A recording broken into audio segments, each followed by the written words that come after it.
चर्चा हो चर्चा, चर्चा में बहाल आ गई। चर्चा हो चर्चा, चर्चा में बहाल आ गई। भैया लीला माँ दीदी महान हो गईली। भैया लीला माँ दीदी महान हो गईली।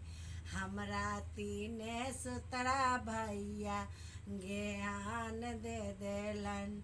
हमरा तीने सुतरा भैया ज्ञान दे देलन।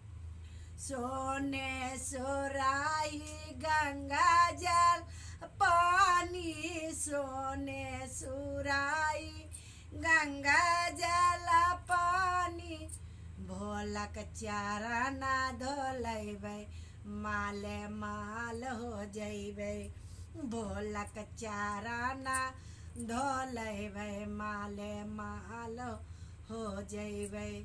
चर्चा हो चर्चा, चर्चा में बहाल आ गईली।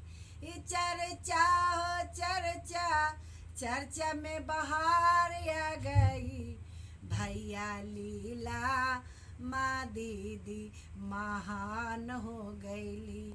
भैया लीला माँ दीदी महान हो गईली। हमरा तीने सुतरा भैया ज्ञान दे देला। हमरा तीने सुतरा भैया ज्ञान दे देलन।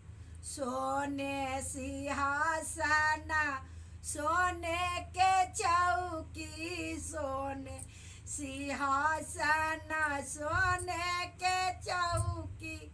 भोलक आसानी लगैबै माले माल हो जैबै।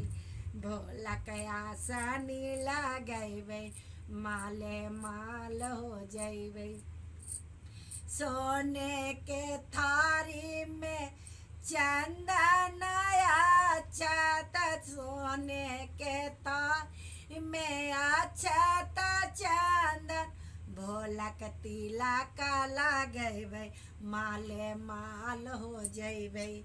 भोलक तिलक लगैबै माले माल हो जैबै। चर्चा हो चर्चा, चर्चा में बहार आ गई।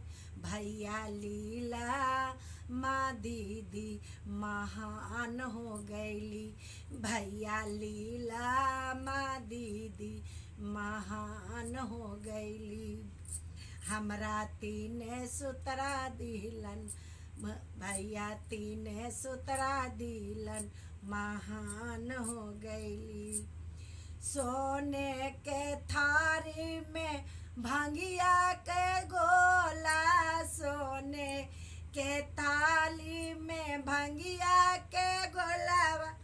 भोलक भोगावा लगैबै माले माल हो जैबै। भोलक भोगावा लगैबै माले माल हो जैबै।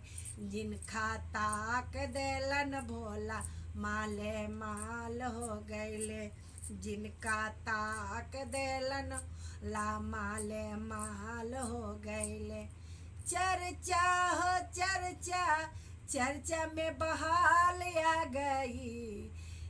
चर्चा हो चर्चा, चर्चा में बहाल आ गई। जिनका ताक देलन भोला माले माल हो गईली। भैया लीला माँ दीदी महान हो गईली। हमरा तीने सुतरा के भैया ज्ञान दे देलन। हमरा तीने सुतरा के भैया ज्ञान दे देलन। कंचन थारी कपूर के बाती, कंचन थारी कपूर के बाती। ढोलक आरती उतरबै माले माल हो जइबै ढोलक आरती उतरबै माले माल हो जइबै जेकरा ताक देलन भोला माले माल हो गइलन जिनका ताक देलन भोला माले माल